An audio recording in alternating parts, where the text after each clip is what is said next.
Perkenalkan, nama saya Medley Chelsea dan hari ini saya akan membawakan sebuah cerita rakyat yang berjudul Bawang Merah dan Bawang Putih.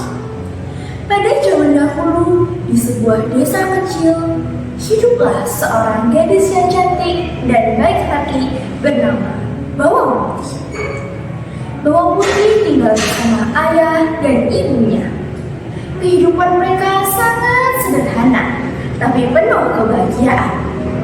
Namun, kebahagiaan itu tak bertahan lama. Ibu Bawang Putih jatuh sakit dan meninggal dunia. Ayahnya pun menikah lagi dengan seorang janda yang membawa serta anak gadisnya bernama Bawang Merah. Awalnya keluarga baru itu tampak bahagia. Namun, setelah ayah Bawang Putih meninggal dunia, ibu tirinya dan Bawang Merah menunjukkan sifat aslinya. Bawang Putih diperlakukan seperti pembantu.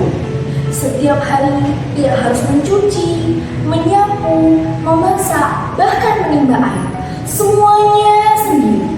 Sedangkan Bawang Merah, ia hanya bermalas-malasan, menata rambutnya, memoles kukunya. Sangat malas sekali.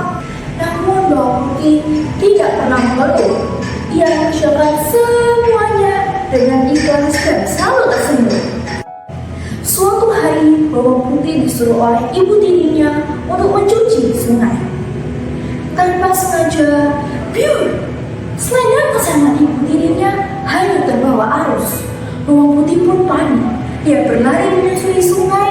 Ia bertanya ke sana, ke sini, sampai akhirnya bertemu dengan seorang nenek tua yang tinggal di gubuk kecil di pinggir hutan. Selendangmu ada padaku, tapi tolong bantu nenek dulu membersihkan rumah ya. Tanpa ragu, Bawang Putih menganggukkan kepala dan langsung membantu sang nenek. Ia membantu sang nenek menyapu, mencuci, bahkan memasak untuk sang nenek. Bawang Putih melakukan semuanya dengan ikhlas dan gembira. Setelah selesai, nenek itu berkata, Terima kasih nak, ini hadiah untukmu. Pilihlah satu labu yang besar atau yang kecil. Bawang Putih pun mengambil labu yang kecil.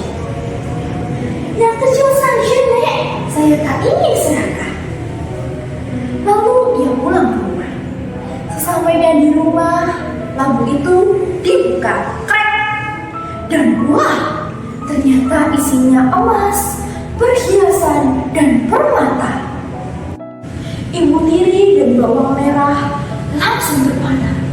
Mata mereka berbinar-binar, bukan karena kagum, tapi karena iri. Keesokan harinya, Bawang Merah pergi ke sungai. Ia pura-pura menghanyutkan selendangnya dan menyusul jejak sang Bawang Putih. Ia pun bertemu dengan nenek yang sama. Namun, ketika Bawang Merah diminta untuk membantu untuk membersihkan rumah, Bawang Merah malah marah. Ia pun ngomongnya, mengapa harus bersih-bersih segala sih? Mana selendangnya? Ih, dasar nenek tua. Meski begitu, sang nenek tetap memberikan hadiah kepada Bawang Merah. Ia memberikan pilihan labu yang besar atau yang kecil. Bawang Merah pun memilih labu yang paling besar karena ia berpikir semakin besar labu yang dia dapatkan, maka semakin besar perhiasan yang akan dia peroleh. Sesampainya di rumah, labu itu dibelah. Keluarlah ular, kaleng